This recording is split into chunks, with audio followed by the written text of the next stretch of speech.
Does a nation disappear for 2,000 years only to be reborn? This isn't just a question from a fantasy novel. It's the real, complex, and deeply emotional story of Israel.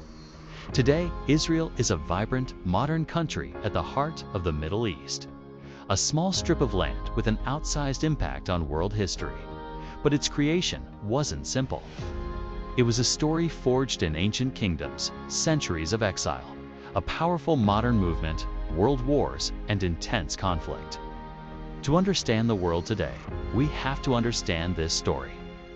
This is the incredible and controversial story of how Israel was formed. Our story begins thousands of years ago in the very same land. This was the heartland of ancient Jewish kingdoms, like those of David and Solomon. Jerusalem rose as the spiritual and political capital, a focal point for Jewish identity and faith. But its strategic location made it a prize for powerful empires. The Babylonians came, then the Persians, the Greeks, and finally the Romans. Each conquest left its mark, but the Roman-Jewish wars were catastrophic. In the year 70 AD, a massive Jewish revolt was crushed. Roman legions, under the future Emperor Titus, besieged Jerusalem, destroying its sacred Second Temple. This event was a turning point. It marked the beginning of a great scattering, a mass exile known as the diaspora. Hundreds of thousands of Jews were forced from their homeland, dispersed across the Roman Empire and beyond. For nearly 2,000 years that followed, Jewish people lived as minorities in communities stretching from North Africa to Europe, the Middle East to Asia. They built new lives, contributed to their host societies, and developed rich cultural traditions. Through all the centuries of wandering, one idea, one dream, was never extinguished. The idea of returning to Zion, to the land of their ancestors. This longing was woven into their prayers, their literature, and their cultural identity. It was a hope passed down from generation to generation, a promise that one day they would go home. By the late 1800s, this ancient hope began to transform into a modern political movement. Anti-Jewish sentiment was rising sharply across Europe, culminating in violent pogroms in Russia. In this climate of persecution, a new idea took hold. It was called Zionism. Led by thinkers like Theodor Herzl, Zionism argued that the only way for Jewish people to be safe and control their own destiny was to establish a deist state of their own in their ancestral homeland. At the time, this land was part of the vast but weakening Ottoman Empire and was known as Palestine. It was a diverse region, home to a majority Arab population, both Muslim and Christian, as well as a small, long-standing Jewish community.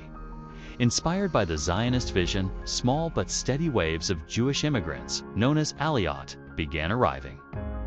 They purchased land, established agricultural settlements called kibbutzim, and started to revive the Hebrew language for everyday use. They were laying the groundwork, brick by brick, for a future nation. Then World War I erupted, a global conflict that would redraw the map of the world, especially the Middle East. The Ottoman Empire sided with Germany and the Central Powers and ultimately collapsed. The victorious Allied powers, Britain and France, carved up its territories. Britain was granted a mandate to govern Palestine. This change in power was monumental. In 1917, while the war was still raging, the British government issued a public statement that would change history: the Balfour Declaration. It was a short letter, but its impact was enormous. It declared that the British government viewed with favor the establishment in Palestine of a national home for the Jewish people. For Zionists, this was a dream come true. A great world power had officially endorsed their goal. But for the Arab population living in Palestine, it was a profound betrayal. They had also hoped for independence after Ottoman rule and saw this declaration as a colonial power promising their land to another people. The seeds of conflict already present began to sprout with alarming speed. Tensions between the growing Jewish immigrant community and the resident Arab population escalated, sometimes exploding into violence. The period between the world wars was marked by increasing friction. horrific events of World War II and the Holocaust would accelerate the push for a Jewish state beyond anyone's imagination.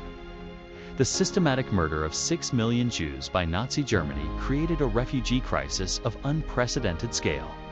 Hundreds of thousands of Holocaust survivors were left homeless, desperate for safety and a place to call home. Many saw Palestine as their only hope. The global conscience was shocked by the scale of the atrocity, and sympathy for the creation of a Jewish state grew immensely. Despite British restrictions on immigration, many Jewish refugees tried to enter Palestine illegally, leading to dramatic and often tragic confrontations. The pressure was mounting. Britain, exhausted from the war and unable to control the escalating violence between Jewish and Arab militias, decided it could no longer handle the situation. It turned the problem over to the newly formed United Nations. In 1947, the United Nations took center stage. After studying the situation, a special committee proposed a dramatic solution: the Partition Plan. The plan recommended dividing the territory of British Mandate Palestine into 2 independent states, one for the Jewish people and one for the Arab people. Jerusalem, sacred to all 3 Abrahamic faiths, was to be placed under international administration. The Jewish leadership, led by David Ben-Gurion, accepted the plan. While it didn't give them all the territory they had hoped for, it offered the legitimacy of international recognition and the immediate fulfillment of their dream of statehood. However, Arab leaders and the surrounding Arab nations vehemently rejected the plan. They saw it as an unjust division of their land and a continuation of colonial interference. They refused to accept the creation of a Jewish state on what they considered to be Arab territory. The stage was set for a direct confrontation. On May 14, 1948, the day the British Mandate was set to expire, David Ben-Gurion stood before a crowd in Tel Aviv and read Israel's Declaration of Independence. After 2 millennia, a Jewish state was reborn. The joy and celebration among Jews in Israel and around the world were immense. It was short-lived. The very next day, the armies of 5 neighboring Arab countries, Egypt, Jordan, Syria, Lebanon, and Iraq, invaded, determined to destroy the nascent state. The 1948 Arab-Israeli War, known in Israel as the War of Independence, had begun. The fighting was fierce and desperate. The new Israeli army, cobbled together from various militia groups, was outnumbered and outgunned, but fought with the conviction that their survival was at stake.